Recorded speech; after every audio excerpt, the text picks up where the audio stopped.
നമുക്കൊരു തട്ടിക്കൂട്ട് ഉരുളക്കിഴങ്ങ് കറി ഉണ്ടാക്കാം. അതിക്ക് ആവശ്യമായിട്ട് ഒരു ഉള്ളി, ഒരു തക്കാളി, പിന്നെ ആവശ്യത്തിന് എരിവിനനുസരിച്ച് കുറച്ച് പച്ചമുളക്, പിന്നെ അരിഞ്ഞു വെച്ച ഉരുളക്കിഴങ്ങിലോട്ട് കുറച്ച് ഉപ്പും കുറച്ച് മഞ്ഞൾപ്പൊടിയും കൂടി ഇട്ടിട്ട് നമുക്കൊന്ന് കുക്കറിൽ വിസിലടുപ്പിച്ചെടുക്കാം.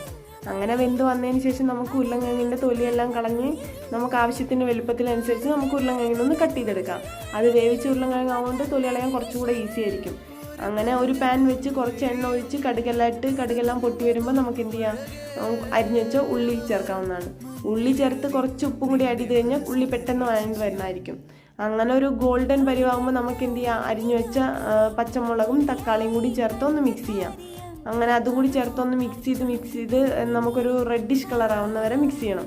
അങ്ങനെ ഒരു റെഡിഷ് കളർ ആകുമ്പോൾ നമുക്ക് എന്ത് ചെയ്യാം, മഞ്ഞൾപ്പൊടി, ആവശ്യത്തിനനുസരിച്ച് മുളക് പൊടി, പിന്നെ ഗരം മസാല, പിന്നെ ആവശ്യമുണ്ടെങ്കിൽ മാത്രം കുറച്ച് ചിക്കൻ മസാല അങ്ങനെ ആഡ് ചെയ്ത് നമുക്ക് എന്ത് ചെയ്യാം, മസാലയുടെ മണം പോണ വരെ ഒന്ന് മിക്സ് ചെയ്തെടുക്കാം.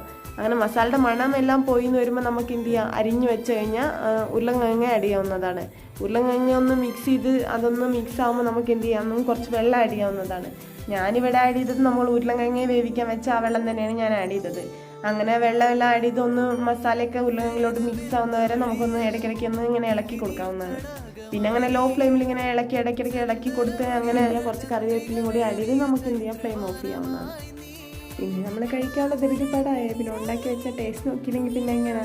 അങ്ങനെ കുറച്ച് ചോറ് കൊടുത്ത് പിന്നെ കുറച്ച് സൈഡിൽ കുറച്ച് കറി ഒഴിച്ച് പിന്നെ കുറച്ച് അച്ചാറും ഉണ്ടായിരുന്നേ, പിന്നെ പൊരിച്ച് വെച്ച മുട്ടയും കൂടെ ഉണ്ടായിരുന്നേ. ഇന്നത്തെ ഡിന്നർ ഇത്രയൊക്കെ തന്നെ ഉള്ളൂ. ഇഷ്ടമായെങ്കിൽ സപ്പോർട്ട് ചെയ്തൊന്ന് നിങ്ങളൊന്ന് ട്രൈ ചെയ്ത് നോക്കണേ.